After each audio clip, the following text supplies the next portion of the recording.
হল ন সমগ্ৰ বিটিআৰবাসী ৰাইজক প্ৰথমতে আমি আমাৰ শ্ৰদ্ধা জনাইছোঁ, ধন্যবাদ জ্ঞাপন কৰিছোঁ। আমাৰ এই চৰকাৰৰ বিটিআৰ চৰকাৰৰ বিজেপি পিপলৰ দ্বাৰা গঠিত প্ৰমোদ বৰদেৱৰ নেতৃত্বৰ চৰকাৰৰ আজি আমাৰ 15 সংখ্যক অন্তিমখন সেশন আছিলে, অধিৱেশন আছিলে।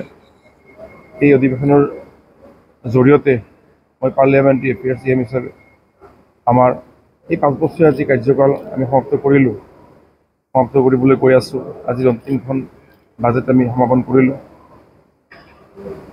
আমি আমাৰ সন্মানীয় হিজ এক্সেলেঞ্চি মহামান্য গভৰ্ণৰ অসমৰ মুখ্যমন্ত্ৰী ডক্টৰ হিমন্ত বিশ্ব শৰ্মা ডাঙৰীয়া, আমাৰ বিটিআৰৰ চিফ প্ৰমোদ বৰা ডাঙৰীয়া, বিশেষভাৱে আমি আমাৰ সদনৰ সকলো সদস্যই ধন্যবাদ জ্ঞাপন কৰিছোঁ। তেওঁলোকৰ নেতৃত্ব, তেওঁলোকৰ নিৰ্দেশনা, তেওঁলোকৰ মাৰ্গদৰ্শনৰ জৰিয়তে আমি আমাৰ সদনখন এই 5 বছৰে সুন্দৰকৈ পৰিচালনা কৰি বিটিআৰৰ 35 লক্ষ জনসাধাৰণৰ আকাংক্ষা পূৰণ কৰাৰ প্ৰয়াস কৰিছোঁ। লগতে মই এটা কথা উনুকিয়াম যে 17 বছৰ আমাৰ যোৱা চৰকাৰৰ বহুতখিনি কামে কৰিবলগীয়া আছিলে, বহুত ক্ষেত্ৰত লেপছ গেপ আছিলে, বহুত সূক্ষ্ম, বহুত দীৰ্ঘম্যাদী চিন্তাধাৰা আছিলে, সেইবোৰ কিন্তু তেতিয়া নহ'ল। আমাৰ চৰকাৰৰ মুৰব্বী প্ৰমোদ বৰদেৱৰ নেতৃত্বত আমি বিটিআৰৰ সকলো কাৰ্যকৰী সদস্য, আমি সাধাৰণ সদস্যসকলে এইখিনি পূৰণ কৰাৰ ক্ষেত্ৰত প্ৰয়াস কৰিছোঁ।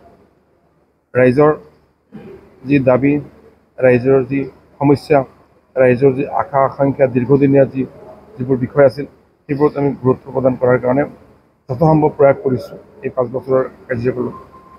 এই ক্ষেত্ৰত এটা কথা উল্লেখ কৰিব লাগিব যে আমাৰ এজন সদস্য প্ৰাক্তন চিফ আছিলে হাগ্ৰাম মহৰী ডাঙৰীয়া, প্ৰথম দিনা সদনত আহিছিল আৰু আজিলৈকে যি 15টা সদন আমাৰ হ'ল, আজি 15 সংখ্যক সদন আছিলে, অধিৱেশন আছিলে, তেওঁ এবাৰো নাহিলে। সেইটো আমাৰ কাৰণে যি পাৰ্লিয়ামেণ্টাৰী যি গণতন্ত্ৰৰ যি পদ্ধতি, যি পৰম্পৰা, তাৰ কাৰণে এক শুভ নহয় আৰু অশুভনীয় এটা দিশ বুলি ক'ব লাগিব। ৰাইজৰ প্ৰতিনিধি, ৰাইজৰ কাৰণে যদি সদনত উপস্থিত নাথাকে, বিষয়টো খুব এটা ভাল বিষয় নহয়।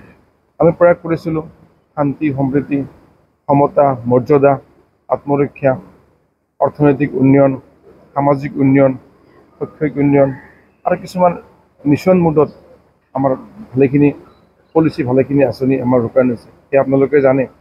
আৰু সেই মিছন মোডৰ অৰ্থনৈতিক, পশুপালন, কৃষি সকলো ক্ষেত্ৰতে এক সুন্দৰ ব্যৱস্থাৰ আমি দেখিবলৈ পাইছোঁ।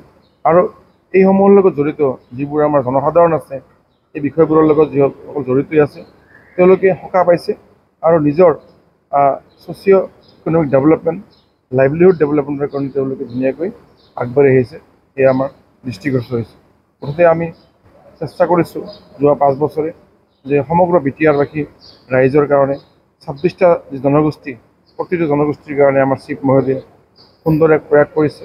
তেওঁলোকৰ শিক্ষা, সাহিত্য, সংস্কৃতিৰ উজ্জীৱিত কৰাৰ কাৰণে, তেওঁলোকক আৰু অধিক তেওঁলোকৰ উত্তৰণৰ কাৰণেও কিছুমান প্ৰয়াস কৰা হৈছে, কিছুমান ব্যৱস্থা হাতত লোৱা হৈছে। সেয়া আপোনালোকে দেখিছে। তেওঁলোকৰ বিভিন্ন যি কালচাৰ, আৰ্ট কালচাৰ, তাৰ কাৰণে মিউজিয়াম নিৰ্মাণ কৰাৰ প্ৰয়াস হৈছে। তেওঁলোকক লৈ পেলাই বিভিন্ন সভা সমিতি হৈছে, পুস্তিকা প্ৰকাশ কৰা হৈছে। গতিকে বিটিআৰৰ আটাইবোৰ জনগোষ্ঠী, জাতি জনগোষ্ঠীয়ে যাতে সুন্দৰভাৱে, শান্তিপূৰ্ণভাৱে এই বিটিআৰত বসবাস কৰিব পাৰে, আমি তাৰ কাৰণে চেষ্টা কৰিছোঁ যোৱা 5 বছৰে। মুঠৰ ওপৰত আমি আমাৰ চৰকাৰখনৰ সকলোৱে আমি এটা কথা জানো যে এই চৰকাৰৰ দ্বাৰা যাতে ৰাইজে শান্তি সম্প্ৰীতিৰ লগে লগে অধিকাৰ, সমতা, সমন্বয়ন আৰু জীয়াই থকাৰ যিটো ব্যৱস্থা, সাধাৰণ ন্যূনতম যি প্ৰয়োজনীয়তা, সেইসমূহ যাতে পায়, তাৰ কাৰণে আমি সম্পূৰ্ণ প্ৰয়াস কৰিছোঁ। গতিকে পুনৰবাৰ আমাৰ মহামান্য ৰাজ্যপাল, আমাৰ মুখ্যমন্ত্ৰী, আমাৰ বিটিআৰ চিফক ধন্যবাদ জ্ঞাপন কৰিছোঁ।